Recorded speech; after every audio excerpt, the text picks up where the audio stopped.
ETF index mutual funds నేర్చుకుని stock మార్కెట్లో రాణించాలనుకుంటున్నారా? వెంటనే ఈ నెంబర్కి కాల్ చేయండి. నమస్తే రమగారు. నమస్తే జయ. రమగారు, సంకటహర చతుర్థి దీని యొక్క విశిష్టత, ఆ రోజు అసలు మనము ఆచరించాల్సిన విధి విధానాలు, ప్రత్యేకమైన పూజలు అందరూ చేసుకోవచ్చా? ఏంటి రమగారు అసలు? ప్రతిసారి మాట్లాడదాం జయ. మనం ప్రతి సంవత్సరం వినాయక చవితి అప్పుడు ఇది చెప్తూ ఉంటాం. సంకటహర చతుర్థి అంటే నెలకి 2 చవితులు వస్తాయి. మనం ఎట్లా వెళ్తాం, మన కాలం ఎలా నడుస్తుంది, మంది డేట్ల ప్రకారం పోతుంది. అవును, 1, 2, 3, 4 నుంచి 30 దాకా లేదా 31 దాకా, కొండకుతో 27, 28 దాకానే. అంతే అంతే. అయితే మన హిందూ దీని ప్రకారం, భారతీయ పాత విధానం ప్రకారం చాంద్రమానం నడుస్తుంది. ఈ చాంద్రమానం అంటే చంద్రుడి యొక్క కదలికలతో మన డే మారుతుందన్నమాట. తిథులు అంటాం వాటిని మనం. 28 ఇవి ఎట్లా పోతాయి? 28 కాదు, పోనీ 29, 30 చేసుకుందాం దాన్ని. పాడ్యమి నుంచి మొదలు పెట్టుకుని పౌర్ణమి దాకా 15. ఓకే. అక్కడి నుంచి 16వ రోజు నుంచి మళ్ళీ పాడ్యమి నుంచి మొదలు పెట్టుకుని అమావాస్య దాకా. ఓకే.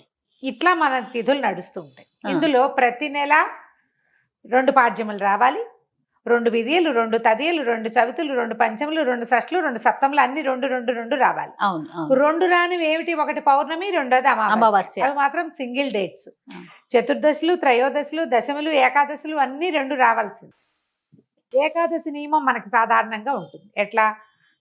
శుక్ల ఏకాదశి, బహుళ ఏకాదశి. ఏకాదశి నాడు ఉపవాసం ఉండటం, ద్వాదశి నాడు ద్వాదశ పారణ చేయటం మన తాలూకు హిందూ సంప్రదాయం. అలాగే హిందూ సంప్రదాయం ప్రకారం నెలలో వచ్చే 2 చవితులని మనం వినాయక ఆరాధన చేయవచ్చు. ఓకే. ఈ చవితి ఆరాధన మనం ప్రత్యేకంగా ఎప్పుడు చేస్తాము? వినాయక చవితి చేసుకుంటాం. ఒక శుక్ల చవితి సంవత్సరంలో ఒక్కసారి వినాయక శుద్ధ చవితి నాడు, అది మన భాద్రపద శుద్ధ చవితి నాడు వినాయక వ్రతకల్పం చేసుకుంటాం. వినాయకుడి పుట్టినరోజని, ఆ రోజునే ఆయనకి గణాధిపత్యం లభించిందని, వాళ్ళు ఆయన్ని పూజిస్తే అన్ని విఘ్నాలు తొలగిపోతాయని గణాధ్యక్షుడని ఆయన్ని కొలుచుకుంటాం. అలాగే ప్రతి నెల వచ్చేటువంటి కృష్ణ చవితి నాడు, బహుళ చవితి నాడు వినాయక ఆరాధన చేస్తే సమస్త విఘ్నాలు తొలగిపోతాయి అనేది ఒక ప్రత్యేకమైన నియమంగా చెప్తారు. ఓకే. ఈ నియమాన్ని మనకంటే ఎక్కువగా తమిళులు పాటించేవారు. వాళ్ళు ఎక్కువ పాటిస్తారు. మనకి జాతకంలో కేతు ప్రభావం ఎక్కువగా ఉన్నా, ఏ పనైనా మొదలుపెట్టి ఎప్పటికీ అవ్వకపోతున్నా, పిల్లలు చదువుల్లో వెనకపడుతున్నారనిపించిన, దీనికి మన ఇంట్లో ఉండాలి వ్రతము నియమము ఏం లేదు.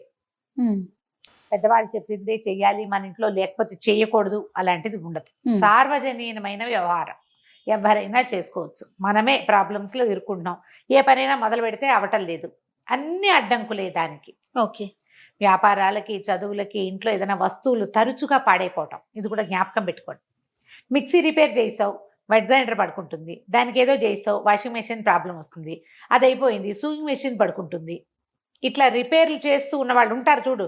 నేను కూడా ఉన్నా ఆ లిస్ట్ లో. అవునండి. నేను ఒకటి రిపేర్ చేస్తే ఇంకోటి వస్తుంది. ఒకటి మొదలు పెడితే పాపం లిస్ట్ వస్తుంది, వస్తూనే ఉంటుంది. మా వాళ్ళ ఇంట్లో ఎక్కిరిస్తున్నారు, ఒకటి రిపేర్ చేయకుండా ఉంచుకుంటే అది ఒకటే ఉంటుంది నీకని. అట్లా ఒకటి వస్తుంది. ఏమీ లేవనుకో, మెళ్ళ పెట్టుకుంటే నల్ల పసలు కొలిసేని టిక్కని విరుగుతుంది, ఆ పస విరిగిపోతుంది. నిజంగా నిజం రవి గారు. చెవిదుద్దులు సీలలు విరిగిపోతాయి. కొంతమంది జాతకాలు ఉంటాయి చూడండి, ఒక వరుసగా వస్తాయి, ఆగితే మళ్ళీ ఆగిపోతాయి. 2 సార్లు 2 బంగారపు వస్తువులు అయినాయి. ఓ వారమేమో ఒక 15 రోజుల్లో ఒక మొదటి ఫోర్ట్నైట్ లో చెవిదుద్దు సీల బిళ్ళ విరిగి చేతిలోకి వచ్చింది, పొల్లేమో ఆ గొట్టంలో ఉండిపోయింది. ఇదేమిట్రా ఇలా అయింది, దీన్ని చేయించాలి అనుకుంటున్నా. సరిగ్గా 15 days తిరగంగానే చిన్న గొలుసు ఒకటి పెట్టుకుంటాను నేను, హుక్ దగ్గర విరిగింది. దాన్ని రిపేర్ చేయించా, చెవిది ఈ గొలుసు విరిగింది. గొలుసు ఇంకా రిపేర్ చేయించలేదు, ఉంచారు. మళ్ళీ ఇంకోటి వస్తుందని. నెక్లెస్లు అవి లింకులు ఊడిపోతే ఏం చేస్తాను, అలా అనిపిస్తుంది నాకు. ఇలాంటి వాళ్ళు వీళ్ళందరూ సంకటహర చతుర్థి చేసుకోవచ్చు. సంకటహర చతుర్థి చేసుకుంటే బిజినెస్లో ఇబ్బందులు, చదువుల్లో ఇబ్బందులు, చిన్న చిన్న ప్రమాదాలు, ఇళ్లలో ఏ పని అనుకున్నా అవకపోటాలు, వీటన్నిటికీ సమాధానంగా ఉంటుంది. జాతకాల్లో అయితే మాత్రం కేతువు తాలూకు ప్రభావం ఉన్నప్పుడు, కేతువుతోటి ఇబ్బందులు పడుతున్నప్పుడు, గ్రహస్థితుల్లో కేతు ఉన్నప్పుడు కూడా మనం ఇది చేయమని చెప్తారు. ఏదైనా ఇంటి ప్రయత్నం చేస్తున్నప్పుడు ఆగిపోతుంది, అప్పుడు కొన్ని వారాలు మొక్కుకుని మనం కొన్ని నెలల పాటు చవితులు చేసుకోవచ్చు. ఈ చవితి చేసుకోవడానికి పెద్ద విశేషమైన చేత ఏమీ లేదు. సింపుల్ వినాయక పూజ. ఓకే. దీనికల్లా పగలు ఉపవాసం, చుక్కలు కనపడ్డాక భోజనం.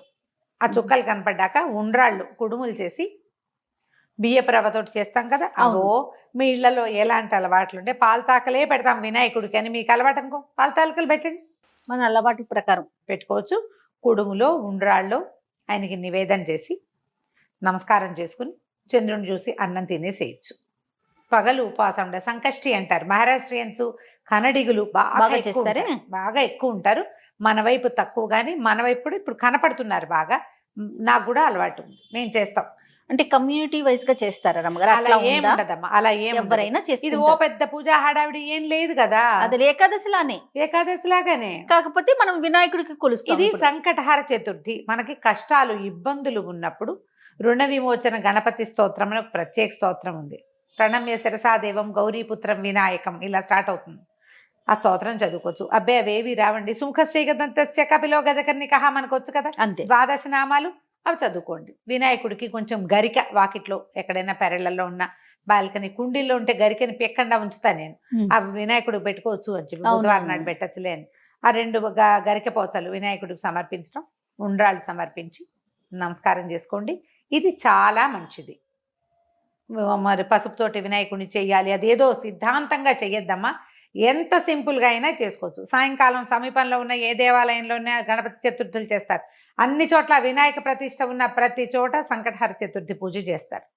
వెళ్ళి గుళ్ళో పూజ చేయించుకోండి, హాయిగా ఇంటికి వచ్చి భోజనం చేయండి, అంతే. కుడుములు ఏమైనా ఉండి మీ గుళ్ళో వాళ్ళు ఒప్పుకుంటే, ఆ దేవాలయం పద్ధతిని బట్టి కదా, ఒప్పుకుంటే మీరే కుడుములు తీసుకెళ్ళి స్వామివారికి అక్కడ నివేదన చేసి అందరికీ ప్రసాదం పంచిపెట్టండి. వినాయకుడికి వచ్చిన బెల్లం ముక్క నివేదన పెట్టడం ఒక అలవాటుగా చేసుకోండి. మనకి ఇలాంటి సమస్యలు ఉంటే కనుక తప్పకుండా కొంచెం బెల్లం నివేదన పెట్టడం, వినాయకుడి కోసం ఒక దీపారాధన చేయటం, దీపం పెట్టుకోవటం, దీపం పెట్టగానే వినాయకుడికి సంబంధించిన శ్లోకం చదువుకోవటం, ఓ బెల్లం ముక్క ఖచ్చితంగా నువ్వు పళ్ళు పెట్టు, పాలు పెట్టు, అవి ఏమైనా పెట్టుకో, వినాయకుడికి బెల్లం ముక్క పెట్టాలి. ఇలా నివేదన పెడితే మనకి చాలా సమస్యలు తీరుతాయి.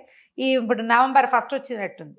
అవునండి, అంతేనా? అవును. ఆ ప్రతి నెల చూసుకోండి, క్యాలెండర్లో ఉంటుంది. మీరు ఈజీ మెథడ్ ఏంటి, క్యాలెండర్లో నోట్ చేసి పెట్టుకోండి. ఇందులో మళ్ళీ ఒక స్పెషల్ ఉంది.